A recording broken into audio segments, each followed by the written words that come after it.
திருச்சிற்றம்பலம். திருமூலரையா திருவடிகள் போற்றி போற்றி, குருவடியும் திருவடியும் வணங்கின்ற பதிவை ஆரம்பிக்கலாம் நண்பர்களே.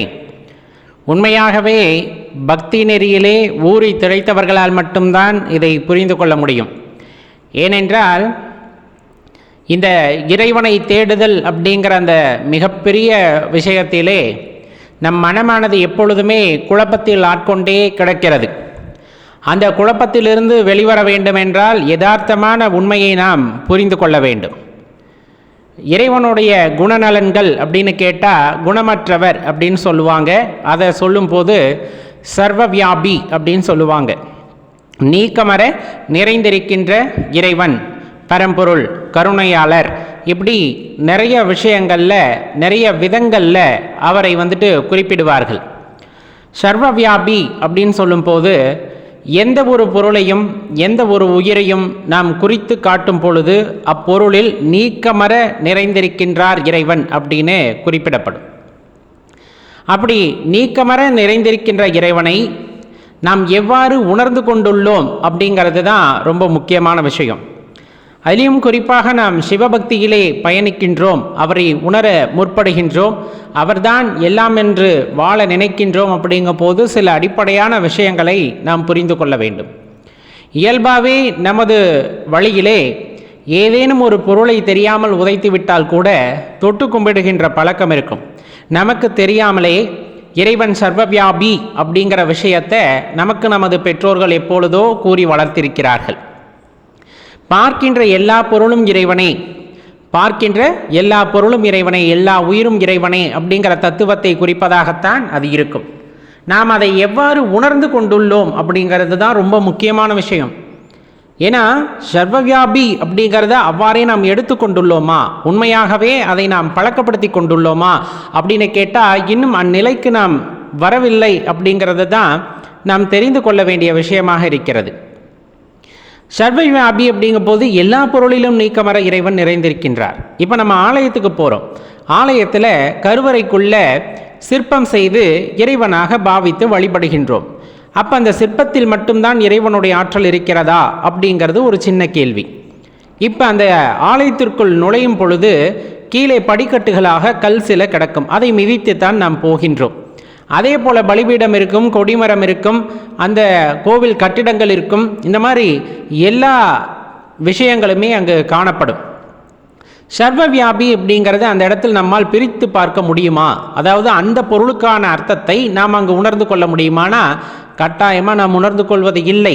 காரணம், ஆலயத்திற்குள் சென்று இறைவனை மிக அருகாமையில் நின்று தரிசித்தால் மட்டுமே நான் இறைவனை கண்டேன், வழிபட்டேன் அப்படிங்கிற எண்ணம் நம் மனதுக்குள்ளே இருக்குது. அப்படிங்கும் போது நம்ம இன்னும் ஒரு தெளிவு நிலையை அடையவில்லை அப்படிங்கிறது அர்த்தம். மீண்டும் அடியேன் குறிப்பிடுகின்றேன், நாம் இன்னும் தெளிவு நிலையை அடையவில்லை என்பது அவ்விடத்திலே ஒரு ஆழமான கருத்து. ஏன் அப்படி சொல்கின்றோம்? உள்ளிருக்கின்ற இறைவனை ஒரு உயர்ந்த இடத்திலும் நாம் ஆலயத்திற்குள் செல்லும் போது மிதிப்படுகின்ற கல்லை வேறு ஒரு இடத்திலும் வைத்து பார்க்கின்ற மனப்பான்மை நமக்குள் இருக்கிறது. அப்படிங்கும் போதே நம்ம சமயத்தில் குறிப்பிடக்கூடிய அந்த சர்வவியாபி அப்படிங்கிற அந்த விஷயத்தை நாம் இன்னும் உணர்ந்து கொள்ளவில்லை அப்படிங்கிறதான் நம்ம ஆழமாக புரிஞ்சுக்கணும். அடியேன் இதை குறிப்பிடுவதற்கான காரணம், இன்றைக்குமே நிறைய பக்தர்களாகட்டும் நிறைய மக்களாகட்டும் இந்த ஆலயம் அப்படின்னு வந்துட்டால் எப்படியாவது உள்ளே போயிடணும், எப்படியாவது காசு கொடுத்தாவது போயிடணும், இந்த மாதிரி உள்ளே போயிட்டு விரைவாக வெளியே வந்துடணும் அப்படிங்கிற கண்ணோட்டத்திலே தான் போகிறாங்க. அங்கே போய் இறைவனை ரொம்ப கிட்டத்தில் நின்று பார்த்தாதான் இறைவனுடைய கருணை கிடைக்கும் அப்படிங்கிற எண்ணம் எல்லாத்துக்குமே இருக்குது, பெரும்பாலும் எல்லாத்துக்கும் இருக்குது.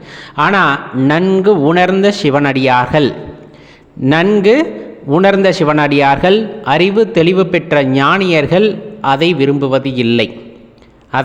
விரும்புவதில்லை. காரணம், நான் இறைவனை தியானிக்க வேண்டும், இறைவனை காண வேண்டும் என்றால் எல்லா பொருட்களிலும் என்னால் காண முடியும் அப்படிங்கிற அந்த ஆழ்ந்த உண்மையை ஒருவர் உணர்ந்து கொண்டால் மட்டும்தான் அவர் சிவனடியாராகின்றார்.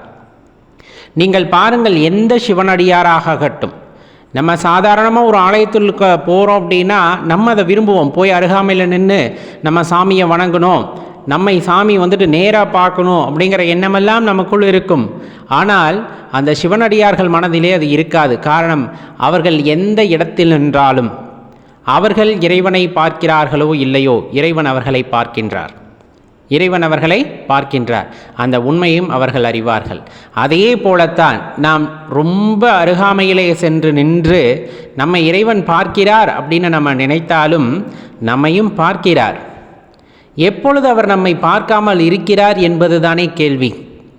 எந்த நிமிடத்தில் நம்மை அவர் பார்க்காமல் விட்டுவிட்டார் என்பதுதான் பெரிய கேள்வியே. ஏன்னா நீக்கமர நிறைந்திருக்கிறார் என்பதை சத்தியமாக ஏற்றுக்கொண்டோமெனில் நம் வீட்டிலுள்ள ஒவ்வொரு பொருட்களின் வாயிலாகவும் இறைவன் நம்மை கண்காணித்து கொண்டுதான் இருக்கிறார். நமது பூஜை அறையை நாம் பூட்டி வைத்தாலும் அங்கிருக்கின்ற இறைவன் சர்வவியாபியாக எல்லா இடத்திலிருந்தும் நாம் செய்வனவற்றை பார்த்து கொண்டுதான் இருக்கிறார்.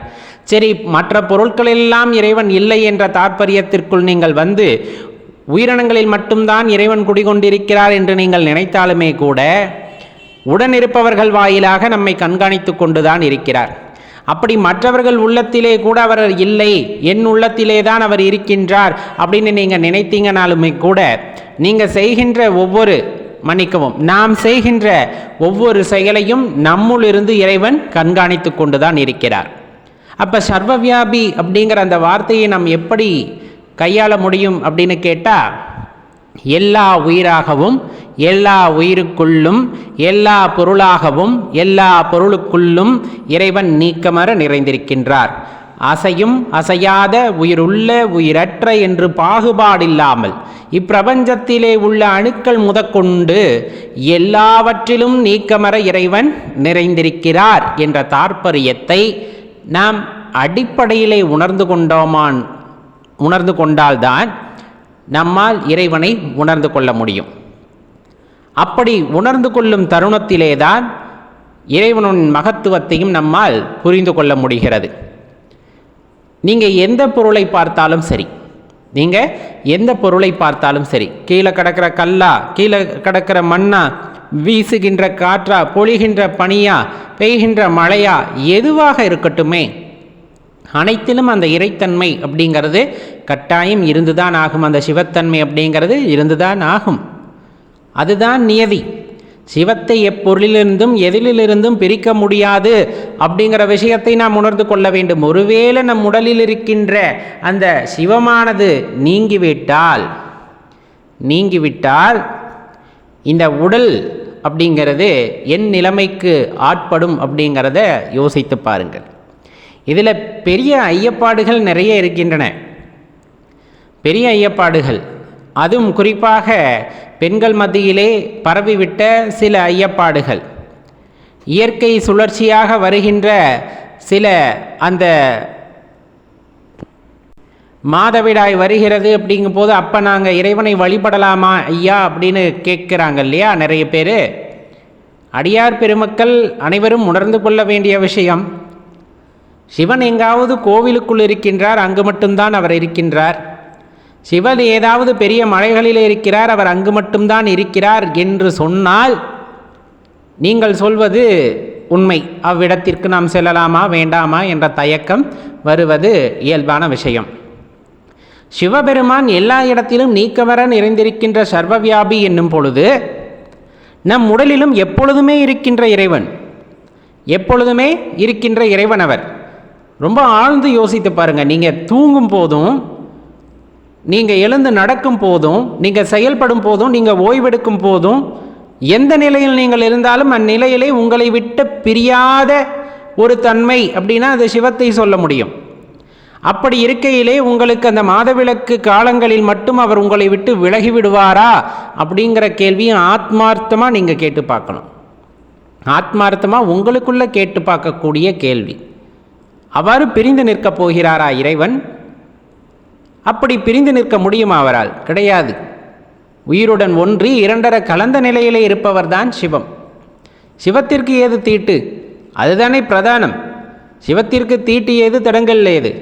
ஒன்றும் கிடையாது என்பதை உணர்ந்து கொள்ளும் பொழுதுதான் அந்த ஞானம் அப்படிங்கிற அறிவு தெளிதல் அப்படிங்கிறது கிடைக்கக்கூடும். அப்போ நம்ம தெளிவாக புரிந்து கொள்ள வேண்டிய விஷயம், சர்வவியாபியான இறைவன் சர்வத்திலும் சகலத்திலும் நீக்கமர நிறைந்திருக்கிறார் அப்படிங்கிற உண்மையை அடிப்படையிலே ஒருவர் மனதார உணர்ந்து கொள்ளும் பொழுது, ஏற்றுக்கொள்ளும் பொழுது இல்லை, உணர்ந்து கொள்ளும் பொழுது, ஏற்றுக்கொள்வதற்கு நாம் யார்? ஏற்றுக்கொள்வதற்கு நாம் யார்? நாம் ஏற்றுக்கொண்டாலும் ஏற்றுக்கொள்ளாவிட்டாலும் அதுதானே இங்க உண்மை. அப்ப நீங்கள் அதை உணர்ந்து கொள்ளும் பொழுதுதான் நம் மனதிலே ஒரு மாற்றமானது நிகழும். அந்த மாற்றத்தின் வாயிலாக நாம் படிப்படியாக அடுத்த நிலையை நோக்கி நகர முடியும் அப்படிங்கிறத தெளிவாக தெரிந்து கொள்ளுங்கள் அன்பர்களே.